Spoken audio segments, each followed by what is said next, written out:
You were the smart kid. Not just bright, not just fast. Gifted. You knew things before they were taught. Your hand was always raised. You finished tests in half the time. Your reading level soared above your age group, and adults smiled like they had discovered a secret treasure. They told you, early, you were different, and you believed them, because it felt true. You noticed things others didn't. You connected dots before anyone else saw a pattern. Teachers gave you extra books, and your name was mentioned in hushed, proud tones during parent-teacher meetings. "She's brilliant," they said. "He's going to go far," and they meant it. You didn't know what going far meant, only that it sounded like the right thing to do. But no one explained what happened when being the smart kid stopped being enough. Now you're older, and this morning you woke up with your face pressed into a pillow soaked in your own breath. The blinds are shut, your phone screen is black, you don't remember falling asleep, only that you didn't want to be awake. You lie there, not lazy, not careless, just unsure. You stare at the ceiling and try to remember how you ended up here. And by here, you don't mean this room. You mean this feeling, this state of waiting, this ache that doesn't come from your body but from a part of you you can't name. You used to be full of fire. Now even brushing your teeth feels like a negotiation. What happened? It started slow. At first, the gold stars stopped coming. You weren't the only one getting praise anymore. Suddenly being smart wasn't unique. It was expected, so you worked harder. You pushed through the noise and the exhaustion. You learned to chase approval instead of curiosity. Every success came with a new demand, a higher bar, a new next. You won a medal, and they asked, "What's next?" You got top grades, and they wondered, "Will you maintain it?" There was no finish line, only the fear of falling behind. You didn't learn how to rest, you learned how to perform. By middle school, you had perfected the role. You knew how to sound smart, how to write fast, how to stay ahead. But being ahead meant being alone. Your friends started teasing you, called you a know-it-all, laughed when you corrected them. You laughed too, but only to hide how much it hurt. So you stopped raising your hand. You slouched in your chair. You learned to be smaller, less obvious. But your brain never slowed down. It just turned inward. You began to measure your worth in output. If you weren't producing, achieving, impressing, who were you? When college or real life came and the rules changed, you weren't ready. There was no rubric for adulthood, no test to ace, just an endless string of choices, bills, jobs, blank pages, and silence. No applause, no grades, just the sound of your own thoughts, asking, "Why can't I get it together?" You wake up late, you forget to reply to messages, you feel tired for no reason, and you hate yourself for it.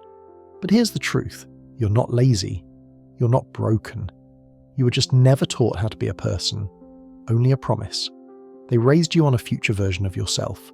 One that was always on the way to something great. One that was always becoming, never being. And now that you're here, wherever here is, you realize you were climbing a staircase that never had an end. You learned how to shine, but not how to breathe. You were the smart kid. And no one ever asked how that felt. Sometimes, you wonder if it would have been better to just be average, to be allowed to mess up, to be messy, to not carry the weight of other people's hope. But you were made into someone else's mirror, and mirrors don't speak, they reflect until they crack.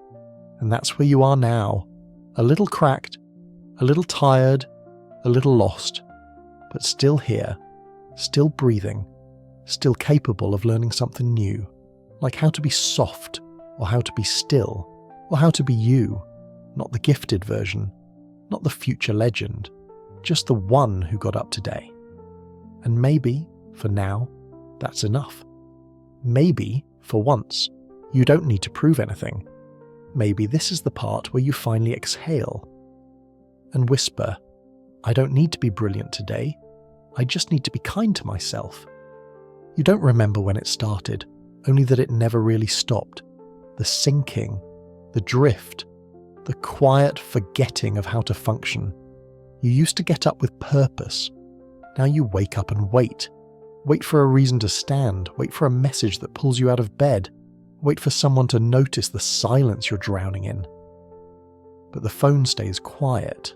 The world moves on, and you just exist, not really living, just surviving. It's hard to explain to people who've never felt this, how brushing your teeth can feel like a summit, how replying to a simple, "Hey, how are you?" feels like lifting cement blocks, how eating becomes a debate. Do you have the energy to cook, or even to chew? You weren't always like this. You remember laughing, projects that made you feel electric, staying up too late because life felt too interesting to sleep through.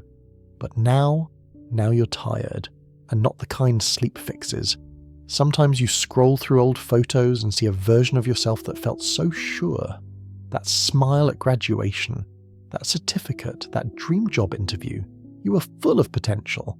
Now you feel like a mess no one can see. The people who once told you how bright you were, they're silent now, and you're afraid to reach out. Because what would you even say? I don't know what I'm doing anymore. You thought adulthood would come with answers.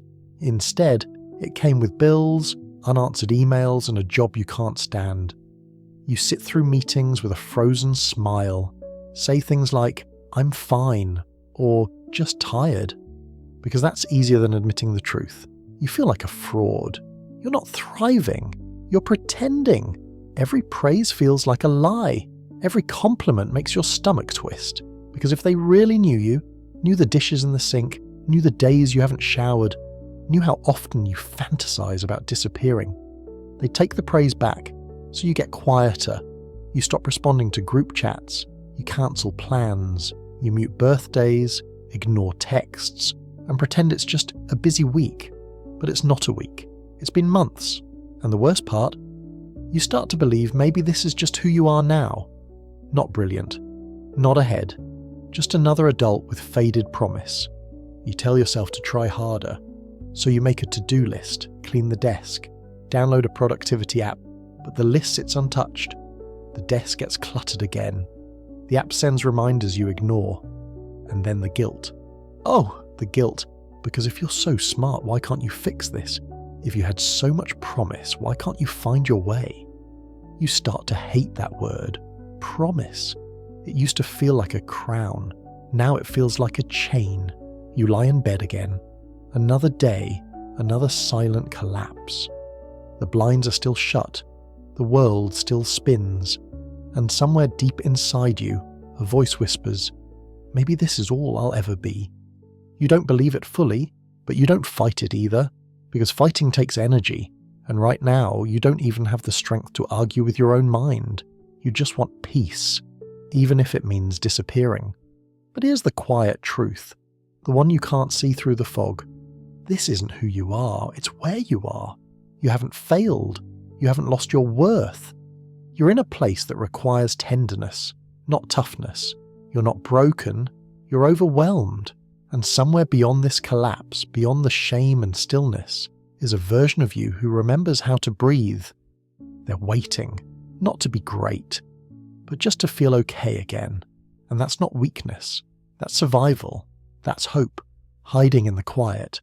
That's you, still here, still trying, even if no one sees it yet. And that by itself is brave. It doesn't happen all at once. There's no big awakening. No perfect sunrise that tells you today is the day everything changes. It starts smaller than that, almost invisible. One morning, you find yourself standing in the kitchen. You don't remember why. You just got up. Your body moved before your mind could talk you out of it. You boil water, make tea, or maybe just stand by the sink, hands pressed to the counter, breathing through another wave. And for a moment, you don't feel like a failure. You just feel human. You begin to notice things again. The way the light hits the floor, the hum of the fridge, a bird tapping against the window. You're still tired. But something inside you stirs. Not energy, not hope, just willingness. You take a shower, not because you feel better, but because you want to. You text one friend back. You eat a warm meal. You let yourself cry without apologizing for it. And when the guilt creeps in again, whispering that you should be doing more, you whisper back, "But I'm doing something." That matters. One afternoon, you find an old notebook, pages filled with doodles and dreams. You flip through slowly, like you're touching something sacred. You remember the version of you who believed life would be beautiful, who wanted to be an astronaut, or a writer, or someone who helped others feel less alone. You smile. It's soft, barely there, but it's real. You start writing again, not for a grade, not for praise, just to see what's still inside you. The words come slow, messy, broken, but they come. And for the first time in a long while, you don't feel hollow, you feel present. The people around you may not notice the change. You'll still have hard days, the fog will return, the bed will call, but now you have proof that you can come back, that you're not lost, that you were never lazy, just buried, that you were never weak, just tired, that you were never broken, only waiting to become. So you do the small things. You water a plant, you fold your laundry, you laugh at a video, you remember to drink water, you breathe on purpose, you speak to yourself gently. Not because you figured it all out, but because you're finally learning you don't have to. You stop chasing the old version of yourself. You start building a new one, not made of medals or perfect grades or praise, but made of softness, of boundaries, of second chances, of silence that doesn't scream. You stop asking, "What happened to me?" and start asking, "What do I need right now?" You give yourself permission to be a work in progress, and in doing so, you find something the gifted child in you never knew how to hold: peace. Not perfection, not performance, just peace. So today, you got up. You got up, even if your chest ached, even if your limbs resisted, even if your thoughts tried to shame you back into stillness. You got up, and that is not small. That is not nothing. That is not weak.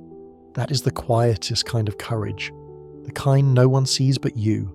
The kind that says, maybe I don't need to be brilliant today. Maybe I just need to be kind to myself. And you are, and you will be. And that, finally, is enough.